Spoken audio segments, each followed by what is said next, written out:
Moi, c'est pour dire que dans la vie politique ivoirienne, il faut être à la fois lucide et réaliste. Mais est-ce Surtout. que, moi, c'est juste une question que j'ai à lui poser, c'est que est-ce que un État peut maintenir des gens en captivité sans raison? Ça dit qu'on arrête des gens, on arrête 1400 personnes, on les met en prison, pour rien, on les emprisonne. Est-ce que, je veux dire que, en ce qui concerne le droit international, hein, est-ce qu'un État peut se permettre de le faire Bien, indéfiniment? Si, par exemple, l'opposition Oh, décide, en fait, ça dit que de faire appel au droit international, est-ce que ces détenus-là ne seront pas libérés par contrainte? Je veux dire que ce n'est plus de l'ingérence lorsque on se rend compte que dans un pays, il y a quelque chose qui ne va vraiment pas, que tout le monde signale que cette chose-là ne va pas. Donc, certaines personnes, au-delà donc de celui-là qui est Alassane Dramane Ouattara, peuvent émettre une pression sur celui qui est Alassane Dramane Ouattara pour lui faire comprendre que c'est vrai qu'aujourd'hui tu te considères comme le roi d'un royaume qui semble être la Côte d'Ivoire, mais ceux qui sont incarcérés là, c'est des personnes qui n'ont pas le droit d'être là-bas. Donc on exige leur libération.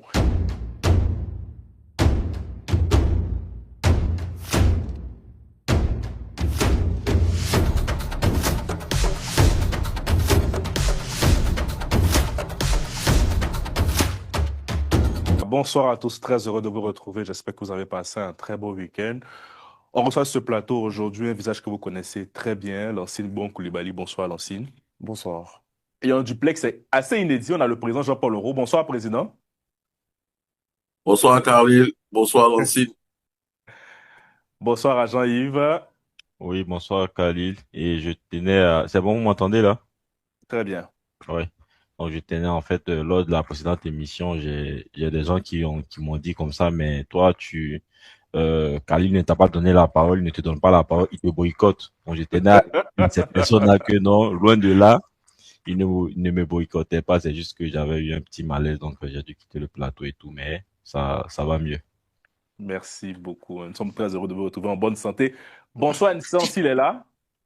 Oui, je suis là. Bonjour Khalil, bonsoir Jean-Yves, bonsoir tout le monde. Alors, je suis pas à Téhéran, ni à Tel Aviv, mais je suis très heureux en tout cas d'être avec vous sur l'antenne. Malheureusement, vous ne pourrez me voir pour des raisons privées et voilà, mais je salue tout le monde. J'espère que vous avez passé un excellent week-end et je suis très heureux d'être avec vous aujourd'hui. Merci, Nissan. Au moins, on profitera de votre voix radiophonique. Bien, ouvrons avec ce sujet qui domine l'actualité en Côte d'Ivoire, c'est Ibrahim Zigui qui présente ses excuses au Conseil constitutionnel dans un communiqué publié par son avocat Maître Rodrigue Dadje. Il affirme avec beaucoup de recul, je réalise que cette vidéo était très déplacée, même irrespectueuse à l'égard de la présidente du Conseil constitutionnel et n'avait pas lieu d'être. Lancine, vous qui le connaissez très bien, comment avez-vous réagi à la découverte de ce communiqué? Alors, déjà, c'est difficilement que je prends la parole en ce qui concerne Ibrahim Zigui parce que je me suis entretenu avec certaines personnes assez proches de lui, bien plus proches de lui que moi-même. Et je sais que chaque fois qu'on mentionne son nom sur un plateau ou dans une vidéo, euh, ça complique la tâche là-bas. Donc je tiens à m'excuser auprès de ses proches parce que c'est très important d'en parler aujourd'hui. Je pense que j'ai été surpris. Surpris parce que je connais Ibrahim Zigui comme étant un jeune très engagé. La Côte d'Ivoire a vu son dévouement, sa détermination, son engagement. Et aujourd'hui, voir un courrier comme celui-là, la première question, c'était, mais est-ce que c'est vraiment Ibrahim Zigui qui l'a rédigé? Hmm. C'est la première question. Est-ce que ce n'est pas son avocat qui l'a poussé à rédiger? Mais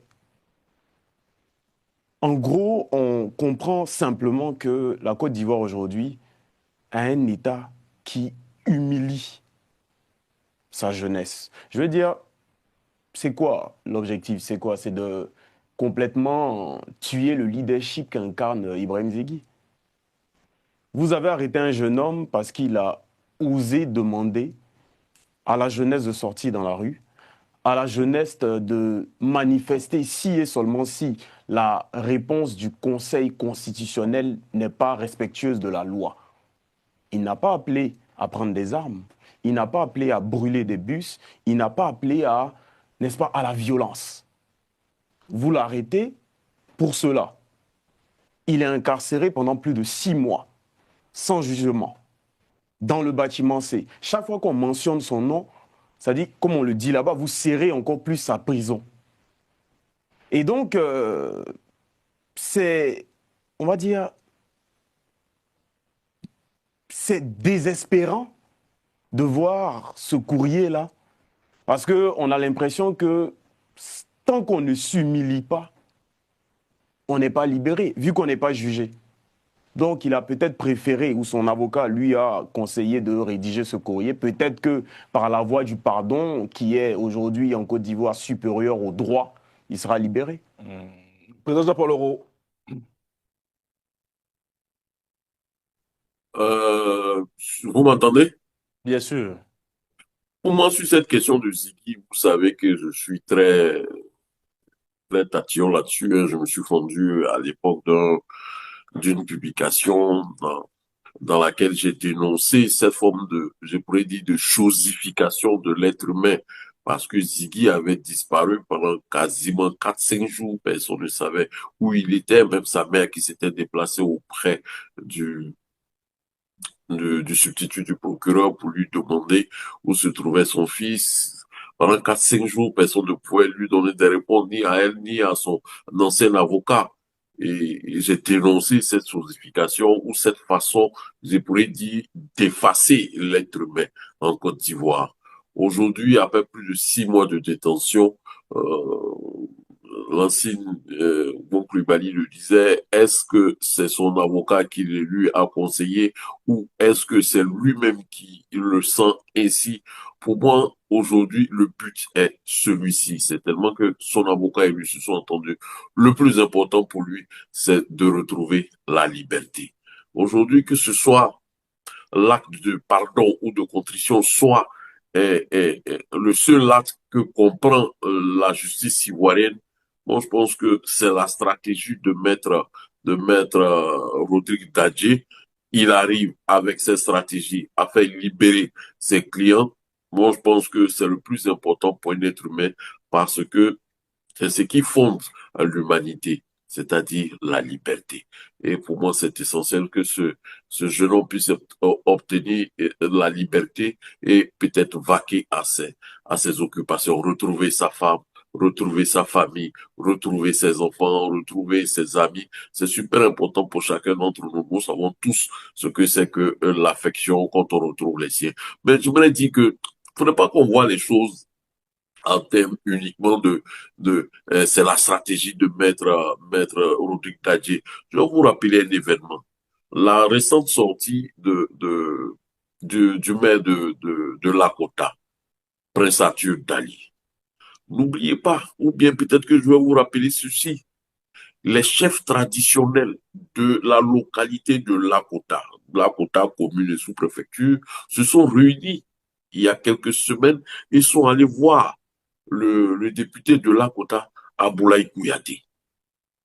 Ils ont dit à ce député, ils ont dit, frère, monsieur le député honorable, va voir, il y a ton frère qui est monsieur le maire Prince Dali qui est en prison depuis quelque temps. On vient te demander pardon. Là où tu peux parler, là, faut parler. Quelques semaines après, c'est tellement que le député Aboulaye Kouyaté a parlé là où il devait parler. Et puis, Maître Arthur Dali a pu retrouver la liberté. Est-ce que ça, là, on va reprocher à quelqu'un d'avoir demandé pardon pour être libre, retrouver sa famille, sa femme, ses enfants, ses amis, sa municipalité? Mais bien au contraire, je suis convaincu que dans quelques jours, Maître Prince Arthur Dali, il a serré la main de son frère Aboulaye Kouyaté. Pour moi, au-delà de cette chose-là, de ce pardon-là, de cet acte de construction, qu'il soit volontaire ou involontaire, le plus important, c'est de gagner sa liberté. Et le reste, on le mène après. La vie politique, j'aime à le dire, on ne mange pas, on ne fait pas tous les palabres en même temps. On fait les choses step by step. Les problèmes qu'on peut pas régler, on les déplace et on avance. Pour l'instant, ce qui est le plus important, c'est de gagner la liberté de ceux qui sont aujourd'hui en prison. Même on promet, le PPACI a créé, je crois, l'initiative pour la libération de prisonniers d'opinion. Mais demain, si l'autorité publique aujourd'hui dit, bon, vous là, demandez pardon au groupe, hein, vous libérez, mais ils vont demander pardon au groupe. Et puis c'est bon, ils seront libérés, ils vont retrouver leur famille, leur travail, leurs occupations, et puis on va passer à une autre étape de notre vie politique. Il ne faudrait pas que chaque fois, les conditions de crispation de notre environnement politique soient là. Et puis non, pour moi, franchement, je salue Maître Rodrigue Dadje d'opérer ainsi. Ça a permis la libération de Brendoumi. Si ça peut permettre la libération de Ibrahim Zighi, j'en serai très, très heureux. Et puis, on va avancer ainsi. Mais pour l'instant, comme il a toujours fait, dans la discrétion, dans le silence, et puis doucement, doucement, il agit. Bon, je dis ça parce que au niveau de la rédaction, on a essayé de le joindre pour avoir son avis. Il m'a dit gentiment, effectivement, il m'a dit, grand frère, cette affaire-là, je n'ai pas envie de faire du bruit. Pour aucune autre affaire, je ne ferai du bruit. Laisse-moi défendre mon client tranquillement. Ce qui est le plus important pour moi, c'est de gagner sa liberté. Peut-être après, nous parlerons. Donc voilà ce que j'aimerais dire sur le cas Ziggy. Et puis souhaiter, puis je prie véritablement qu'il puisse gagner la liberté parce que j'ai beaucoup d'affection pour ce garçon. Merci, Président. Jean-Yves Doué. Oui. En fait, c'est comme tout le monde. Moi, j'ai été de ceux là aussi qui à chaque émission, lorsqu'on avait la possibilité de parler de Ziggy, demandait à ce qu'il soit remis en liberté parce que pour moi, une jeunesse qui a un esprit critique n'a pas sa place en prison. Aujourd'hui, comment on appelle ça, les interventions, pour ne pas dire les sorties de Ziggy, je l'ai toujours qualifié c'est-à-dire, moi je disais que parmi tous ceux qui soutenaient le président Laurent Gbagbo, c'était l'une des personnes les plus, je dirais, les plus light, c'est-à-dire ceux qui n'étaient pas aussi durs envers le pouvoir. Donc, le voir aujourd'hui derrière les barreaux pendant, je dirais, plus de 6 mois, pour moi, c'est un peu désolant, surtout qu'aujourd'hui, chaque fois, on demande à la jeunesse de s'intéresser un peu plus à la politique. Pourtant, ce sont les politiques eux-mêmes qui éloignent plus la jeunesse de celle-ci. Donc, voilà. Maintenant, voir le message qu'il a envoyé, ça montre encore dans quelles conditions, ça montre qu'aujourd'hui, ce Ziggy-là, que je qualifiais c'est-à-dire à travers son leadership, hein, de jeunes qui voulaient vraiment changer les choses à sa petite échelle. Franchement, aujourd'hui, voir cette personne-là, moi, je me disais, c'est un petit lion, voilà. Donc, vous le voir aujourd'hui dans ces conditions-là, c'est vrai que c'est vraiment attristant et puis c'est. Insa, est-ce qu'Insa avec nous? Bon, Lancine. Bien, Je suis bel et bien avec vous. Je suis bel et bien avec vous, oui. Allez-y, en attendant que Jean-Yves se retrouve. Alors, moi, effectivement, j'ai été, bon, je suis pas vraiment surpris quand on m'a dit qui était la personne qui avait repris le dossier Ziggy, que c'était Maître Rodrigue Dadje. J'étais pas surpris par la présentation de ce courrier, parce que c'est l'une des marques de fabrique de Maître Rodrigue Dadje, hein, chercher la conciliation avec, je dirais même le gouvernement, parce que je suis embêté parce que Ziggy est un frère que j'ai toujours soutenu et je vais pas venir citer mes amitiés ici, mais tout ce que j'ai entendu, bon, ces 6 mois là en fait, c'est pourquoi. Si Ziggy doit venir demander pardon, et nous savons que Ziggy doit rejoindre sa famille, mais ces 6 mois là, c'est pourquoi en fait. Pourquoi tu fais 6 mois? De quoi l'accuse-t-on? Son procès, qu'est-ce qu'il en sera? Bon, le plus important qu'il rejoigne sa famille, parce qu'il est là-bas depuis 6 mois, on ne sait pour quelle raison. Moi, j'ai entendu l'invité, Monsieur Lancine, dire que Ziggy a dit qu'on allait manifester. Ziggy n'a pas dit qu'on allait manifester. Il a dit aux gens, mettez vos lequets, allez regarder Madame Chantal Camara, d'accord? Et puis, on va voir ce qu'elle va dire. Mais Ziggy n'a pas dit on va aller manifester, on va aller tard. Non. Donc, moi, je tiens à dire quelque chose. La Côte d'Ivoire, là, à l'image de voir la Côte d'Ivoire, ça fait pitié. Parce qu'on prend les gens en otage, on oblige les gens à demander pardon. Ce qu'on ne veut pas nous obliger à dire, on va dire. C'est-à-dire, il y a un pouvoir qui est fort, il arrête qui il veut, quand il veut, et puis on vient, on demande pardon. C'est tout. Mais est-ce que c'est comme ça qu'on fonctionne dans une république? Parce que nos intellectuels ont tendance souvent à critiquer les autres pays où on dit on ne respecte pas la loi là. Mais ça, c'est quoi ça? Donc, c'est quoi cette façon de tout? Donc, ça veut dire, je critique le gouvernement, mon village et les chefs du village se mettent ensemble, ils demandent à quelqu'un qui lui va aller voir la justice, je ne sais pas quel pouvoir il a, lui peut aller voir la justice, et puis on me libère. Bon, on peut accepter ça même, mais c'est bizarre. C'est bizarre. En fait, il y a quelque chose de malsain que je n'arrive pas à cerner. Bon, si c'est une réalité ivoirienne, statuer là-dessus, trouver une formule de Yaki ou de Sabari, que vous allez mettre ça en loi, et puis on va demander pardon dans le naturel. Merci. Ouais, c'est bon. Jean-Yves. Ouais, c'est bon. Allô, c'est Ouais. bon? Vous m'entendez? Alors, Voilà. on vous attend. Oui.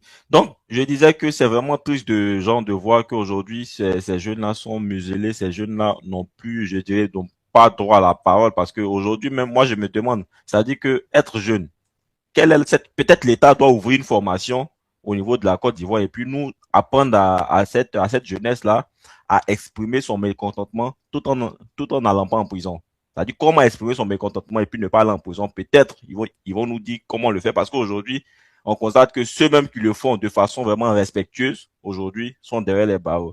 Et puis, en tout cas, voilà, je tenais aussi à dire merci à Antoine qui a dû revenir sur, en fait, les propos que Lancine avait tenu tout à l'heure. Effectivement, c'est pas, Ziggy n'avait pas demandé de sortir, mais il a demandé à tout le monde. Quand je dis tout le monde, c'est-à-dire que tu sois du RHDP, que tu sois du PPACI, que tu sois du PDCI et du COGEP et tout, sortons, allons regarder cette, euh, déclaration finale des candidats pour la présidentielle dans les maquis, dans les bars. Voilà, ça ne veut pas dire quelqu'un n'a qu'à aller marcher, c'est pas ce qu'il a dit. Maintenant, des gens ont interprété ces dits-là, ils lui ont prêté des intentions. Vu qu'il est proche du couple présidentiel, donc voici. Donc c'est par déduction qu'aujourd'hui il s'est retrouvé là-bas. Maintenant, effectivement, Ziggy, c'est lui seul qui vit ses réalités là-bas. Moi, je ne peux pas en vouloir, ou du moins, je peux pas, les gens ne peuvent pas en vouloir à Ziggy parce qu'aujourd'hui il demande pardon. C'est pas possible. Voilà, c'est lui seul qui vit ses réalités, c'est lui seul qui sait ce qui se passe là-bas. Si aujourd'hui il estime que comment on appelle, son quota de résilience est atteint et qu'aujourd'hui il veut demander pardon pour pouvoir sortir, comme certains l'ont fait, alors libre à lui et ça s'entend. Parce que voilà, chacun a son seuil de résilience. Donc ça s'entend. Maintenant, moi, la question que j'aimerais poser, c'est que, à l'exception en dehors de Ziggy, il y a d'autres jeunes aussi qui ont été arrêtés lors de ces différentes manifestations-là. En tout cas, je pense que si Maître Dadier Rodrigue était là aujourd'hui, ça me fait vraiment plaisir parce que j'allais lui poser la question de savoir, en dehors de Ziggy, est-ce qu'il n'y a pas d'autres jeunes qu'il a eu aussi à contacter? Et s'il a contacté ces jeunes-là, pourquoi est-ce que ces jeunes aussi, leur demande de pardon n'a pas été médiatisée? On a l'impression qu'il y a cette volonté-là de la part du pouvoir de vouloir faire comprendre à la jeunesse que même celui qui était proche du coup présidentiel, on l'a pris, on l'a mis là-bas, c'est pas aller quelque part. Donc, vous qui voulez suivre ce monsieur-là, voici votre chemin. Voilà. On a l'impression que c'est le message qui veut être envoyé à cette jeunesse-là. Et c'est dommage, comme je le disais tout à l'heure, l'esprit critique de cette jeunesse est en train de mourir. Parce qu'aujourd'hui, lorsqu'on regarde ça, qui veut voir pour ne pas dire même son enfant, mais qui veut se voir lui-même aller dans des conditions, parce qu'on sait comment ça se passe là-bas. On a un peu les échos. Qui veut aller dans ces conditions-là et puis être là-bas comment on appelle ça, durant des mois et des mois sans avoir de jugement? Non. On a Jean-François Kouassi qui a eu les mêmes, bon, c'était pas dans le même, comment on appelle ça, dans le même contexte. Mais il a eu, en fait, ses déclarations, ils l'ont vu de juger, ils ont vu que voilà, il a eu sa peine, aujourd'hui, il est en liberté avec sursis. Bon, pourquoi ne pas juger Ziggy rapidement, et puis s'il doit être condamné, là, on le condamne, et puis s'il ne doit pas être condamné, on le libère. C'est tout ce que les gens demandent, mais il est assis là-bas sans jugement, on ne sait pas ce qui se passe et tout, on n'a pas d'informations. Aujourd'hui, il demande pardon. En tout cas, ça s'entend. Maintenant, pour terminer, ceux qui disent, qui font croire qu'ils veulent faire croire que le Ziggy a été abandonné par peut-être le PPACI ou je ne sais quoi. Loin de là, Ziggy n'a jamais été membre du PPACI. À moins qu'on me montre une carte de Ziggy où Ziggy a dit qu'il est membre du PPACI. On a vu même dans l'une des vidéos où Ziggy, on présentait Ziggy comme société civile, mais il a un amour particulier pour le président Laurent Gbagbo et pour sa politique. D'accord. Donc aujourd'hui, là, si lui, en tant que amoureux ou bien sympathisant pour le président du président Laurent Gbagbo, si il estime que l'initiative ILPO, donc l'initiative pour la libération des prisonniers d'opinion, qui est une initiative, je dis bien pour les prisonniers d'opinion, il n'y a pas de parti pris. C'est-à-dire que tu sois prisonnier PDCI, PPACI, je sais pas quoi, tu es en prison, cette initiative-là, elle s'est mise en place pour tout le monde. Donc, comment on appelle ça, sans distinction. Il y a pas une histoire de, comment on appelle ça, tu es membre du bureau politique du PPACI. Donc, on doit avoir un traitement particulier par rapport à toi, Jean, dans cette initiative-là. La preuve en est qu'aujourd'hui, les Blaise Labs, les Daily Nestor, là, ils sont encore là-bas. Donc, il y a cette initiative-là qui s'est mise en place, qui continue son chemin. Donc, ça se fait. Maintenant, si quelqu'un estime que cette initiative est trop lente et que moi, j'ai un raccourci pour pouvoir sortir, libre à lui. Et je répète encore, Ziggy n'est pas moins comment on appelle ça, du PPACI. Donc, il a encore même la liberté de faire ses choix. Voilà. Donc, il ne faudrait pas qu'on associe aujourd'hui Ziggy. C'est vrai qu'il est proche de Madame Nadiani Bamba, qui est elle, l'épouse du président Laurent Gbagbo, mais ce n'est pas le PPACI, ce n'est pas le président Laurent Gbagbo. Voilà. Racine. Très bien. Alors déjà, pour revenir au sujet, c'est que Ibrahim Ziggy est un jeune frère avec qui j'ai beaucoup échangé. Je veux dire que je connais particulièrement bien. Nous étions dans la période post-électorale. C'était dans sa déclaration, je demande aux jeunes de se tenir prêts. Le jour où le Conseil constitutionnel donnera sa réponse, il faudrait qu'on se mette en maillot, qu'on porte nos lacets et qu'on sorte tous pour aller dans les maquis, pour aller attendre le résultat du Conseil constitutionnel. Dire qu'il a appelé donc à une manifestation ne devrait pas être un crime. Je veux dire que qu'il ait appelé à une manifestation ou qu'il ait simplement demandé aux jeunes de Côte d'Ivoire de porter leur lacet pour aller écouter ou regarder donc la décision du Conseil constitutionnel dans les rues, ça reste la liberté d'expression. Et la liberté même de manifestation qui, dans la Constitution, est normale. Je pense que, jusqu'à preuve du contraire, la parole publique, la parole politique ne devrait pas être criminalisée. Et là, aujourd'hui, on a un point particulier sur lequel il faut mettre l'accent, c'est que la Côte d'Ivoire doit devenir ou redevenir une démocratie où la parole publique, la parole politique ne sera pas criminalisée. Ça, c'est un premier point. Le second point concerne l'avocat en question. Je lui ai effectivement, moi également, envoyé un message pour comprendre pourquoi est-ce que nous nous retrouvons dans une situation où à chaque fois qu'on arrête quelqu'un, pour des faits donc de prise de position, pour des faits de liberté d'expression, pour des faits de parole politique, cette personne est incarcérée et cette personne se doit de venir demander pardon, c'est-à-dire s'humilier devant certaines personnes, devant la justice, devant les Ivoiriens, pour se voir libéré par derrière.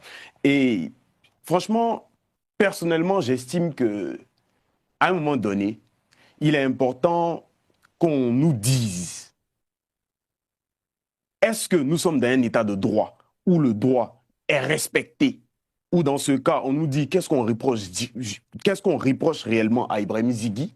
Et le droit se fait entendre, on entend ça, ou bien on est dans une logique particulière où tu fais quelque chose, tu vas demander pardon, tu vas te faire ridiculiser, parce que c'est ça l'objectif, c'est de ridiculiser les opposants, de tuer cette jeunesse qui essaie d'émerger, cette jeunesse politique qui essaie d'émerger, Mais les mots sont quand même forts, hein, avec beaucoup de recul. Je regardais que ces vidéos étaient déplacées, même irrespectueuses à l'égard de Mais bien sûr, parce que l'objectif de Maître Dadje, c'est comme ça qu'il s'appelle, Maître Dadje, connaissant donc le fait que la justice en Côte d'Ivoire, et ça c'est moi qui le dis, le fait que la justice en Côte d'Ivoire soit, on le sait tous, instrumentalisée, le fait que la justice en Côte d'Ivoire soit politisée, le fait que comme l'a dit mon cher aîné président, Oro, il a fallu qu'on parte voir un député qui soit allé parler pour que l'autre soit libéré. Donc, on sait tous comment est-ce que cela fonctionne. Il se dit, ben écoute, la meilleure stratégie pour moi étant un avocat, mon objectif c'est de faire libérer mon client. Je sais que en Côte d'Ivoire, pour qu'un prisonnier politique d'opinion soit libéré, il faut qu'il demande pardon. Donc, ce que je vais faire, c'est que je vais faire en sorte de l'humilier au maximum. Qui s'humilie au maximum? C'est sa stratégie, à votre avis, Non. Non, je pense que tu as dit toi-même tout à l'heure que c'est très fort venu dire que c'est irrespectueux de demander aux jeunes de porter leur maillot et leur loquet pour aller s'asseoir donc dans un maquis pour attendre le résultat du Conseil constitutionnel. En quoi c'est irrespectueux? Si ce n'est pas s'humilier, un jeune engagé, un jeune, non, c'est pas Ziggy qui le dit, jusqu'à preuve du contraire, c'est un courrier qui a été en prison, rédigé un courrier en prison. Je ne sais pas comment la prison en Côte d'Ivoire est devenue. Peut-être que pour les prisonniers politiques, on leur donne à disposition des ordinateurs et tout ça. Mais ce que je veux faire comprendre, c'est tellement simple, c'est que aujourd'hui, Monsieur Dadje, Maître Dadje, essaie d'aider son client. Connaissant le pouvoir en place, il se dit que la meilleure chose à faire, c'est de faire pitié pour qu'on puisse le libérer. Pourquoi est-ce qu'il faut toujours faire pitié pour être libéré et pourquoi la parole publique, la parole politique aujourd'hui en Côte d'Ivoire est criminalisée? Bien. Il nous a rejoint le mage du Kremlin. Bonsoir Norbert. Est-ce que vous pouvez...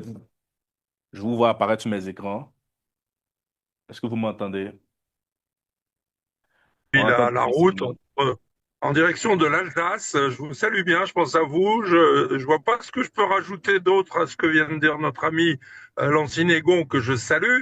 Et je voulais vous souhaiter bonne émission. Et puis vous dire que, bon, à mon avis, il n'y a rien de changé, il n'y a rien de nouveau. À savoir que on a affaire à un régime qui craint, qui a peur, et donc qui préfère être craint que aimé. Bien sûr, la liberté d'expression, j'ai déjà tout dit sur ce plateau la semaine dernière et je ne rajouterai pas grand-chose d'autre. Il ne faut pas que la jeunesse ivoirienne se laisse intimider par les tyrannicules et notamment ceux qui pullulent dans les médias locaux. Voilà, je vous embrasse bien et je vous dis bonne émission. À bientôt. Merci Norbert. Président Jean-Paul Oro. Oui, Est-ce que vous êtes avec nous? oui, je suis là, mais Lancine a pointé du doigt la stratégie de Maître Dadje. Hein. Enfin, Lancine, je pense qu'aussi Nissan aussi a fait la même chose. non, pour moi, ici, il y a deux choses qu'on doit séparer. Il y a la stratégie de l'avocat et il y a le contexte politique et, je pourrais dire, institutionnel et juridique en Côte d'Ivoire. Nous décrions tous depuis quelque temps sur ce plateau le fait que la justice ne poursuive qu'un seul camp dans ce pays. Nous dénonçons depuis bien longtemps sur ce plateau que la parole politique, la parole militante et la parole critique sont aujourd'hui criminalisées en Côte d'Ivoire. Ça, c'est le fait. Et il y a l'avocat qui vient, qu'un client vient voir, il dit je veux sortir de prison. Lui dit, dans ce pays-là, que tu connais là, où tu n'as pas eu l'occasion même de commettre un vrai délit, tu n'as pas eu l'occasion de commettre un crime constitué, et puis tu te retrouves en prison, voici la méthode que je te propose. Et c'est celle-ci. Le client est d'accord, il signe et le courrier est porté aux personnes de droit. Je voulais dire à l'ancienne, il ne s'agit pas, lorsque un avocat représente son client, dès qu'il publie un document signé de son client, quelles que soient les circonstances dans lesquelles ce document a été rédigé, le plus important, c'est que cet avocat qui représente ce client, ce courrier-là vient de son client. Ça, c'est un fait. Rappelez aussi à Jean-Yves, parce que voir cet acte de contrition comme un acte de renonciation à ses valeurs, à ses principes ou à quoi que ce soit, je dis non. La politique dans laquelle Ibrahim Ziggy s'est engagé, surtout celle de la Côte d'Ivoire, il sait que c'est une affaire de tempo. On ne fait pas tous les palabres un coup. Il y a des palabres qu'on fait, on se repose, et puis après, on soigne ses blessures, on pense ses plaies, on remet ses os en place, on boit de l'eau. Quand on est frais, on reprend le chemin de la bataille. Voilà une réalité humaine et aussi politique qu'il est bon de prendre en compte. Ne voyons pas les choses en termes de humilier.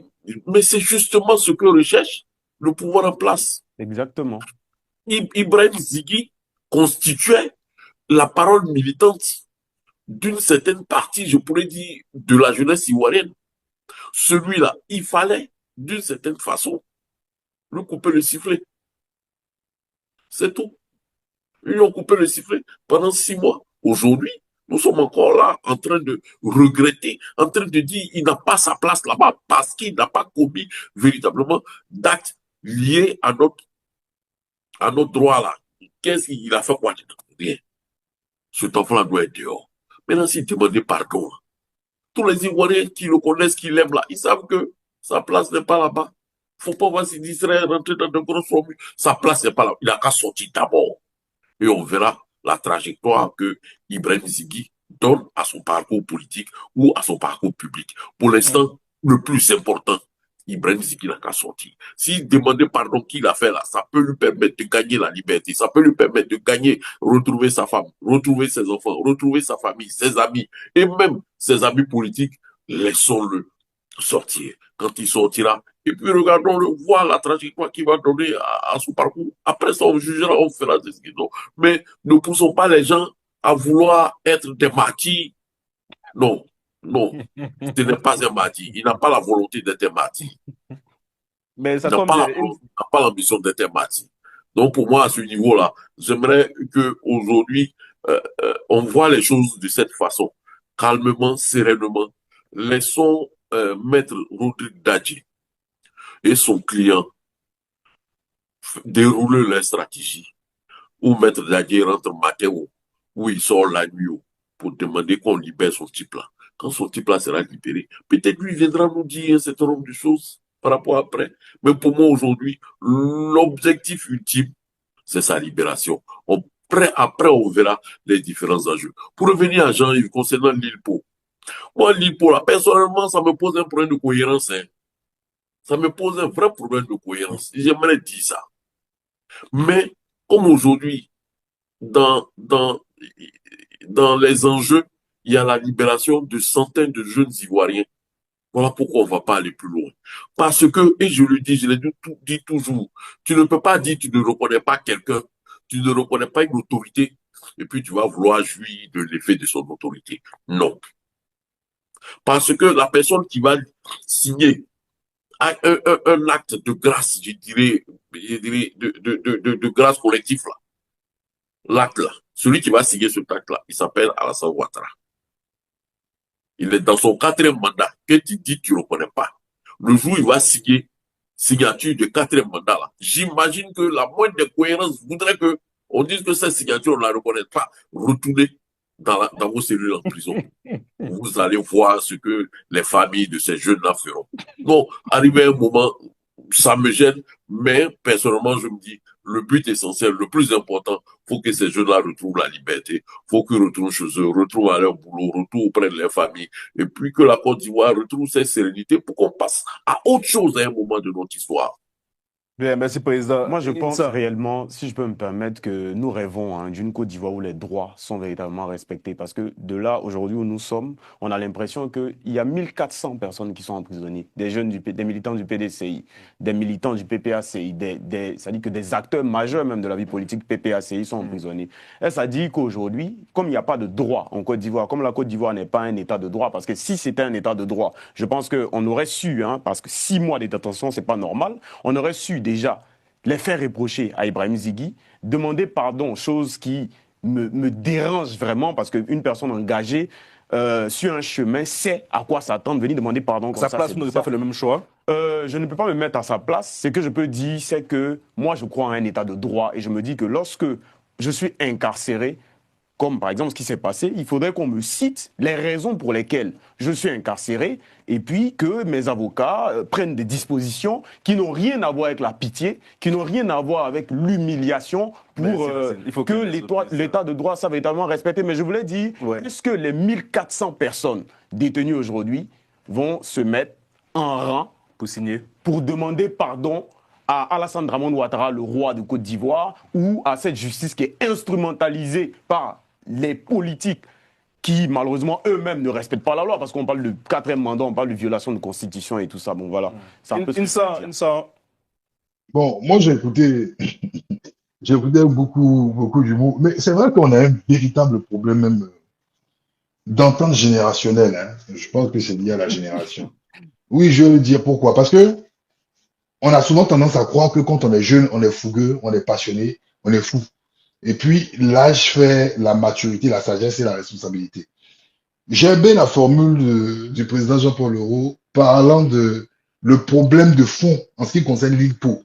Si M. Ouattara signe, là, ça veut dire que des gens qui ne reconnaissent pas le 4e mandat, mais acceptent la libération, acceptent la signature qui libère un individu. Et il a dit, si le parti, c'est-à-dire que le PPACI s'oppose par rapport à la signature, vous verrez la réaction des familles. En fait, c'est ça le fond, en fait. On a un véritable problème en Côte d'Ivoire, un problème de valeur, d'éthique.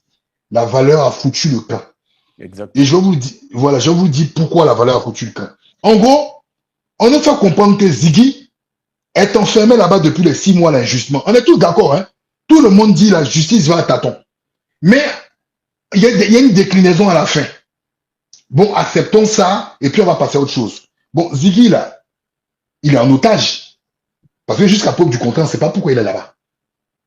Quelqu'un qui peint, qui met quelqu'un en otage, c'est quoi? C'est un bandit. C'est un bandit. C'est du banditisme.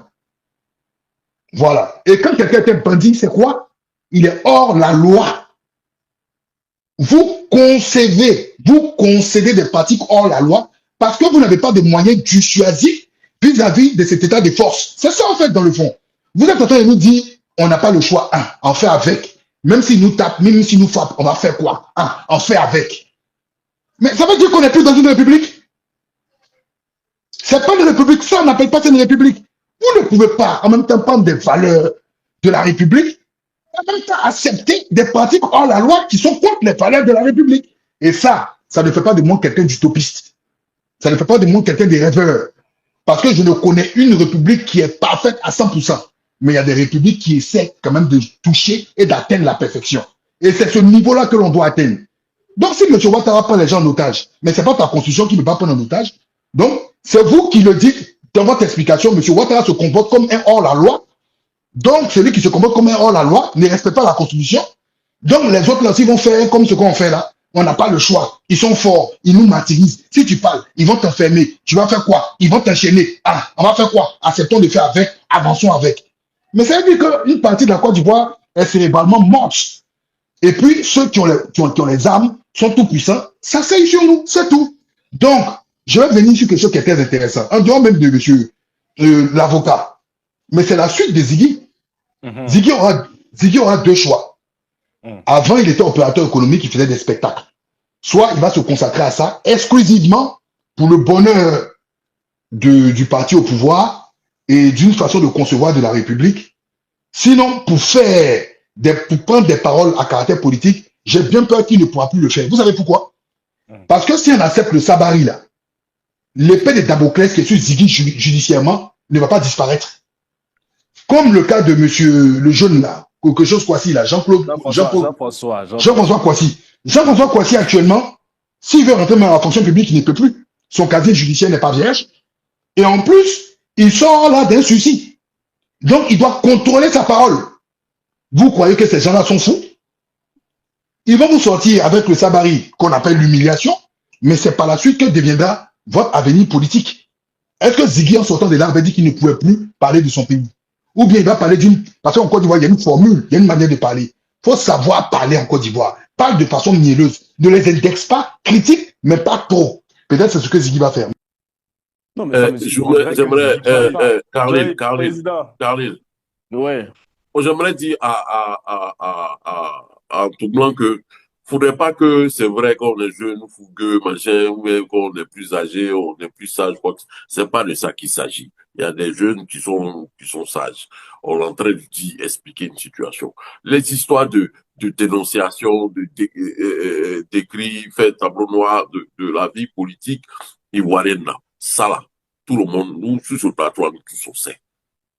Parce que on ne peut pas dire qu'en Côte d'Ivoire, on est dans un état de non-droit et puis exiger que Ziggy ait le comportement d'un homme qui veut être dans un état de droit. Non. Pendant que vous êtes en train de dire que en Côte d'Ivoire, là, on ne sait pas les raisons pour lesquelles Ziggy est en prison. Et puis vous voulez que Ziggy attende qu'il y ait un procès, qu'on le condamne clairement, on lui dise ce qu'on lui reproche, si c'est vrai qu'on le condamne, qu'on y est. Non! C'est parce que Ziggy et son avocat savent que on ne peut pas rester dans cette situation-là parce qu'il n'y a rien à lui reprocher. Mais la justice va faire de sorte que si Ziggy doit rester 1 an, 2 ans sans procès, il restera 1 an, 2 ans sans procès. Est-ce qu'on reste dans ça? Qu'est-ce qui est le plus important? C'est la liberté. Si le procès doit se faire plus tard, ça se fera plus tard, mais Ziggy ira au procès en homme libre. C'est le plus important qu'on recherche. Et puis, ces histoires de théories intéressantes. D'abord, le cas de Jean-François Kouassi. Jean-François Kouassi, son casier judiciaire n'est pas sali. Jean-François Kouassi, une peine de sursis n'est pas inscrite sur le casier judiciaire. Donc, Jean-François Kouassi, c'est un homme, son casier judiciaire est vierge. S'il veut rentrer à la fonction publique, il peut rentrer à la fonction publique. Ça, c'est un. Deuxièmement, Jean-François Kouassi, son sursis est de 8 mois. Pendant 8 mois, les activités qu'on lui connaissait, de bavarder, aller dire les choses, ben, il ne doit pas faire ça. Cela ne veut pas dire après, il ne devra pas le faire. Troisièmement, Ziggy là, rien ne l'oblige, je dis encore, mais rien du tout ne l'oblige à faire de la politique ou à prendre la parole politique quand il va sortir de prison. C'est sa vie.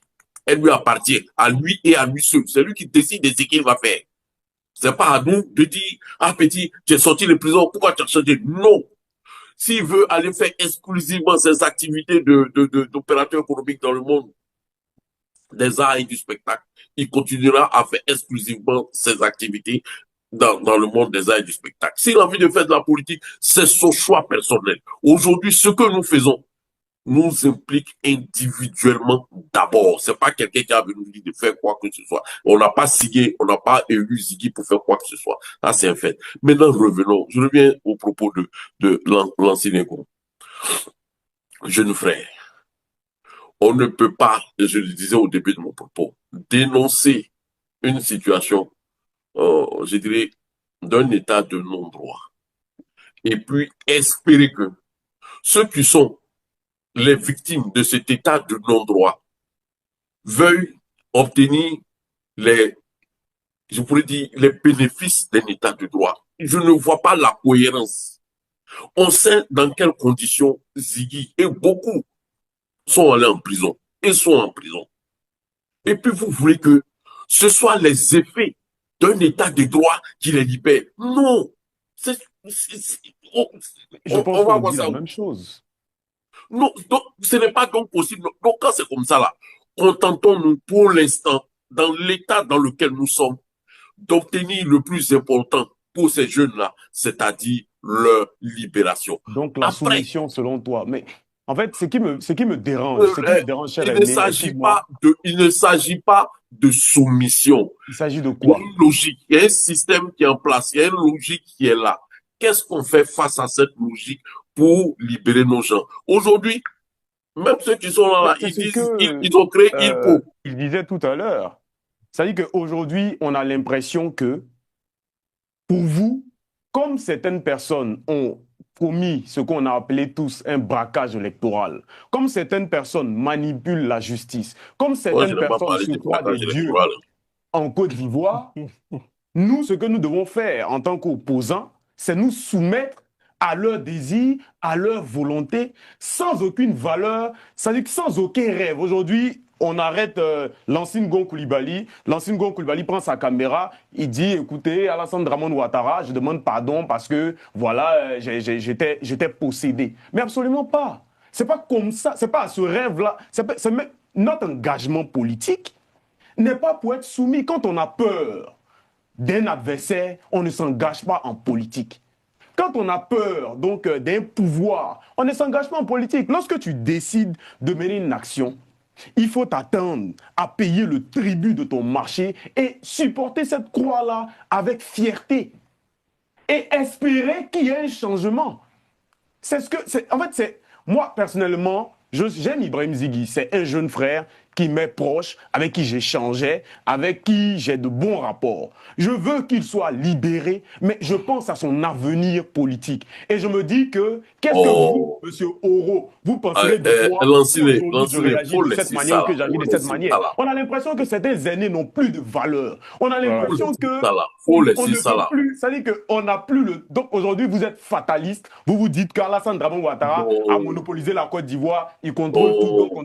on doit laisser les choses se faire. Euh, Cher faut René, c'est d'abord, ça? sortons des jugements de valeur. Fataliste, vous n'avez plus de valeur, vous n'avez plus de ceci, faut laisser ça là, sortons de ça Il faudrait qu'on soit dans le Sabari Day. là. Non, ce dans quoi je suis, c'est ce qu'on appelle la lucidité et la Parce que réalité. nous ne sommes pas lucides. En Je te, demandant à ce que la Côte d'Ivoire soit un si état de tu droit. me laisses, si tu me laisses, comme je t'ai laissé parler, je pense qu'on pourra s'entendre. Non, mais je veux te comprendre aussi, parce que Ça parfois, te quand... va? Allez-y, président, allez-y, Non, parce président. que d'abord, il faut que Allez-y. tu m'entendes d'abord, et puis après tu vas me comprendre. Si tu ne m'entends Vas-y, pas, je tu vas me t'écoute. comprendre, Je jeune t'écoute. frère.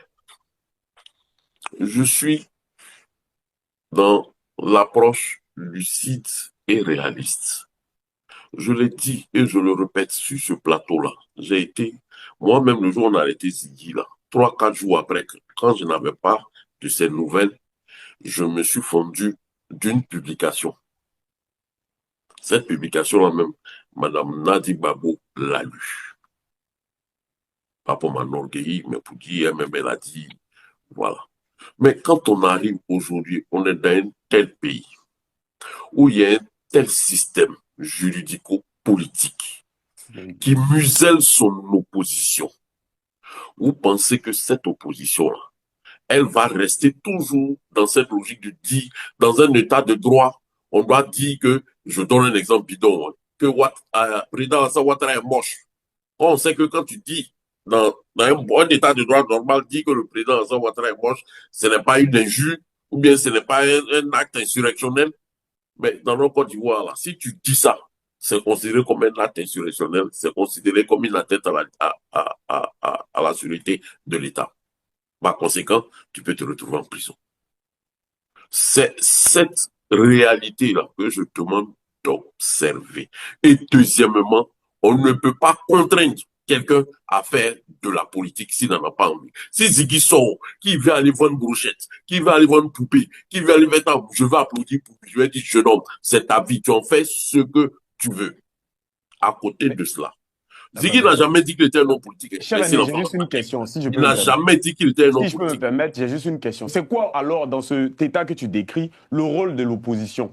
Parce que si on doit complètement éviter de dire qu'Alassane Dramane Ouattara est moche, si cela n'est pas considéré comme une injure partout, mais en Côte d'Ivoire, l'opposition ne doit plus critiquer, ou on doit critiquer avec beaucoup de peur, on doit critiquer avec beaucoup de vigilance, avec beaucoup de sagesse. Comment est-ce que... Justement, c'est ce que j'ai dit. veux Peut-être comprendre, qu'on peut en fait. écouter. J'ai dénoncé ça ici. Et je continue de le dénoncer. Je dis la Côte d'Ivoire, là, on a commencé à criminaliser la parole militante, criminaliser la parole critique. La parole politique, bon, d'une certaine manière, bon, c'est pas grave. Mais la parole militante dans tous les pays qui se réclament de droit, la parole militante et la parole critique ne sont pas, doivent être même consacrées ou sacralisées dans la Constitution. Ça, c'est un fait. Dans notre pays, ce n'est pas le cas. Maintenant, ceux qui sont victimes, qui subissent le coup de la loi parce que ils s'imaginent qu'ils sont dans un état de droit là, et puis ils se retrouvent en prison là. Et puis vous voulez qu'ils attendent encore les effets de l'état de droit pour sortir de cette prison là. C'est ce que je juge qui est incohérent. Oui, parce ça, j'ai que bien tu es allé en compris. prison parce que tu es dans un pays, il n'a pas de, et puis tu veux bénéficier des effets de l'état de droit. Non, ce n'est pas possible. Parce que c'est les effets, c'est l'action de l'état de non-droit qui t'envoie en prison. Ce n'est pas l'action d'un état de droit qui va te faire sortir. Non. Donc voilà, vu ainsi, le maître Dadje Rodrigue se dit, ah, voilà, oh mon cher, allons toucher au cœur des gens là. Leur dit que pardonnez le petit là. Et puis c'est tout. Je ne partage pas son point de vue, mais il y a pas de problème. Jean-Yves. Oui. Donc, comme il sait que la dernière fois sur le plateau, il y a un président qui a, Norbert et le président avaient eu des échanges, et puis le président a dit, seuls les imbéciles ne changent pas. Donc, effectivement, moi, je crois aussi en en ce truc-là, seuls les imbéciles ne changent pas. Et je crois pas que nos dirigeants soient des imbéciles. Donc, ils peuvent changer. Du coup, lorsque des gens, on peut estimer qu'aujourd'hui, on est dans un état de non-droit, et on peut changer pour être dans un état de droit parce que ce ne sont pas des imbéciles. Ils peuvent changer. Voilà. Donc, quand j'ai dit ça, là, ça peut faire comprendre à président que le fait que le PPACI, avec l'initiative ILPO, dénonce, dit on ne reconnaît pas ce mandat. On ne reconnaît pas ce mandat. Cela ne les empêche pas derrière de mener des actions pour que ces derniers-là soient libérés.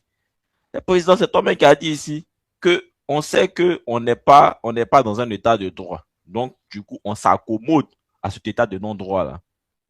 Donc, c'est pas logique, mais on s'accommode à ça. Du coup, il y a quelque chose qui ne va pas. Quand quelque chose n'est pas logique, là, n'en s'accommode pas. On le combat. Mais tu nous dis ici que c'est pas logique, mais on va faire comme on va faire avec. C'est dans cette même logique-là que le PPACI aussi est. C'est pas logique, là. On n'est pas d'accord. On dit on n'est pas d'accord, hein. Mais cela ne nous empêche pas, comme on n'a pas les moyens, du coup, on n'est pas de ceux-là qui utilisent les armes pour faire partie des gens, parce qu'un état de non-droit, pour le déboulonner, là, il faut, voilà, ce soit un coup d'état. Et comme ils ne sont pas dans cette logique-là, du coup, ils vont toujours dénoncer, dire que cet état-là est un état de non-droit, ce mandat-là, ils ne le reconnaissent pas, mais derrière, ils vont mener des actions pour que les prisonniers soient libérés. C'est toi-même qui a dit ici, ça s'appelle de la lucidité. C'est vrai que je ne te reconnais pas, mais je vais échanger avec toi pour espérer aussi que les prisonniers là sortent. Donc, tout le monde est dans ce schéma-là. Maintenant, toi, aujourd'hui... Que tu ne sois pas un imbécile et que tu changes, comme voilà. tu le dis tout à l'heure. Moi, je sais que les dirigeants, ils ne sont pas des imbéciles. Hein. Ils ne sont même pas imbéciles. Même. Ils vont changer. Voilà, ils peuvent. Donc, président, il ne faudrait pas qu'on se mette dans cette... comme on l'a dit tout à l'heure, on soit aussi assez défaitiste. Sinon, dans ce cas-là, si on veut aborder dans ce sens-là, alors, vu que on est dans un état de non-droit, on ne va plus alors parler d'état de non-droit. C'est-à-dire, on va se dire, bon, on est dans un état de non-droit et c'est logique qu'on soit dedans, donc on ne va plus dire que la Côte d'Ivoire n'est pas un état de non-droit. Et donc, il n'y a plus de rôle, l'opposition n'a plus de sens en réalité. On part dans cette logique-là. Mais il y a la question de la suite pour Ziggy. Vous croyez déjà qu'il sera libéré après ce communiqué? Mais mettre Dadja le couloir, c'est son couloir, il maîtrise cette procédure-là. Il en a fait pour l'honorable Brendoumi. Ça a marché. Donc, je pense que si Ziggy a changé d'avocat, parce que c'est dans le communiqué, c'est ce qu'il a dit. Il a dit qu'il était le nouvel avocat de Ziggy. Donc, je pense qu'ils ont pu analyser le dossier, il a pu mener des actions, je crois, en amont, bien avant. Du coup, pour moi, hein, il est habitué à cette procédure-là et ce sont des procédures qui lui ont toujours, qui sont toujours soldées, qui sont toujours bien terminées. Du coup, moi, je pense qu'il y a une grande probabilité que Ziggy soit libéré. Et aussi, le simple fait que Ziggy ait demandé pardon, comme je le disais dans mon propos liminaire, c'est que il y a cette forme de comment on appelle ça, de dissociation. C'est-à-dire que c'est comme si Ziggy montrait, je veux dire, les limites de ce groupe, on n'a pas dit de ses avocats du PPACI qui avaient auparavant pris sa défense. Voilà, donc moi je pense que aujourd'hui là, le parti au pouvoir est dans cette logique-là de vouloir tout ce qui est proche du PPACI, on descend. Donc voilà, aujourd'hui Mais c'est- il s'est dissocié d'eux, je pense qu'il pourra peut-être regagner sa famille Dissocié du comme il le PPACI. souhaite. mais je pense que, et une sorte, la question de la cohérence évoquée par le président n'est pas anodine aussi. Donc, je dirais, finalement, la consécration, l'acceptation d'un quatrième mandat du président Ouattara. Je termine dessus, hein, parce qu'on est pris par le temps. Oui, bon, on n'est plus par le temps, mais en même temps, la cohérence, elle va au-delà. À partir du moment où le président même indique que des gens se comportent comme des hors-la-loi, est-ce que des hors-la-loi doivent être au pouvoir? Est-ce que des hors-la-loi sont censés remporter des élections? C'est hors la loi. Quelqu'un qui est hors la loi, un État est régi par la loi. Et c'est ce que j'ai toujours dit. En fait, on me rejoint. C'est la loi du plus fort. Le plus fort a le pouvoir en main et décide ce qu'il peut faire. Le plus fort donne le tempo politique. Maintenant, ceux qui disent qu'ils vont ruser avec le plus fort en faisant de la plaventrice, vous allez vous rattraper parce qu'il n'y aura plus de cohérence. Tu ne peux pas parler, d'accord, d'une fille normale, d'une vie qui est scrupuleuse de la loi, d'accord, en ayant oh la loi au-dessus de toi. Parce que toi-même, tu vas te rattraper un moment. Donc, on parle d'une cohérence. Est-ce qu'aujourd'hui, on est d'accord que ce qui se passe en Côte d'Ivoire ne respecte pas la loi? Oui, on est tous d'accord. Et qui est le pilote? Qui demande c'est qui accepte les pardons pour libérer les gens? Mais c'est celui qui est là. C'est le même gars du quatrième mandat. Donc, celui qui est le parrain de tout, est présenté comme hors la loi. Donc, il sera difficile pour vous. Vous allez faire des contorsions du vent, danser, faire tout ce que vous voulez. Il n'y aura jamais de logique. Donc, il y a quelqu'un qui a confisqué le pouvoir. Vous dites que celui qui a confisqué le pouvoir, ceux qui disent qu'il respecte la loi, pourquoi viennent lui demander pardon? Mais parce que il a les moyens coercitifs, c'est la force. Pourquoi, quand les choses sont simples, vous ne voulez pas simplifier les choses, vous allez vous rentrer à gauche, vous sortez à droite. Donc, en fait, pour dire tout simplement que ceux qui s'en refusent, qui disent, ah, ils disent qu'ils ne connaissent pas le quatrième mandat, ils viennent demander parce qu'ils n'ont pas les moyens du choisir de force. Tout est un rapport de force en Côte d'Ivoire. C'est tout. Moi, je le dis de façon cash. Il y a des gens qui disent en off. Moi, je le dis de façon cash. C'est un rapport de force. Un monsieur comme Kouyaté, lui, il va se lever pour aller parler à la justice en tant que qui? Bizarrement, Prince Dali était enfermé depuis là. On l'a pas vu. Mais quand Kouyaté, il va prendre sur lui. Kouyaté, c'est pas comme c'est dans la période du Ramadan. Il a des pouvoirs supernaturels. Kouyaté convainc la justice ivoirienne. Elle agit direct tempo. Prince Dali sort. Ça, vous appelez ça un État? Il faut arrêter, les gars. Soyons sérieux. Si on veut que la Côte d'Ivoire change, on veut que la Côte d'Ivoire se développe, on veut que la Côte d'Ivoire soit respectueuse des lois, on veut faire semblant d'accepter ce qu'on appelle la démocratie de façon pratique, disons ce qu'il en est. Appelez un chat, un chat, un chien, un chien. Donc, on a des hommes qui sont très forts. Il y a d'autres qui ont trouvé une technique, c'est dire de s'abaisser. Mais quand tu vas t'abaisser, un moment, tu vas t'affaisser. Parce que tu as accepté, un moment, tu vas t'affaisser. Ce sont Parce que ça, des ritournelles. hein? Ce sont des ritournelles. Vous C'est pas voyez, des ritournelles. Papa, président, c'est pas des ritournelles. Avec tout le respect que j'ai, quelqu'un qui, attends, papa, quelqu'un qui te frappe, qui te boxe, toi-même, tu dis à cette personne-là, mais cette personne-là te boxe, tu n'as pas de moyens, va demander pardon. C'est ça, en fait, pour illustrer là, c'est ça. Va demander pardon parce que tu n'as pas le choix. C'est quoi? Un État ne j'arrive. boxe pas. Juste une Un minute. État parle de l'équilibre. Un État parle de l'équilibre des pouvoirs. Toi-même, tu l'as toujours dit. Le pouvoir exécutif, il est ce qu'il est, le pouvoir judiciaire. Pour finir, Khalid, je chute là. Je vais juste donner une information au président. Peut-être il a ignoré. La condamnation est inscrite au casier judiciaire. Si aucune nouvelle infraction n'est commise pendant le délai, la peine ne sera pas exécutée. Il peut exister des règles de placement après un certain délai ou via une réhabilitation judiciaire ou de plein droit. Donc, actuellement, là, Jean-François Kouassi, son casier judiciaire est touché. Merci. J'aimerais, allô? Oui, président, une minute. Une minute. D'abord, c'est quelle condamnation initiale? C'est certaines condamnations qui ont une certaine lourdeur, là. C'est ce qui est inscrit sur le casier judiciaire. Les condamnations suicidaires, là, sont pas inscrites sur le casier judiciaire. Ça, c'est un fait. Non, président, non, c'est inscrit. Bon, on va finir, Mais- je finis. C'est inscrit, c'est inscrit. Laisse-moi ma minute. Laisse-moi ma minute. Voilà. Je vous la laisse. Même à distance, c'est incroyable ça. Terminé, président. Je vais finir. Donc, regardons un peu. Regardons notre logique.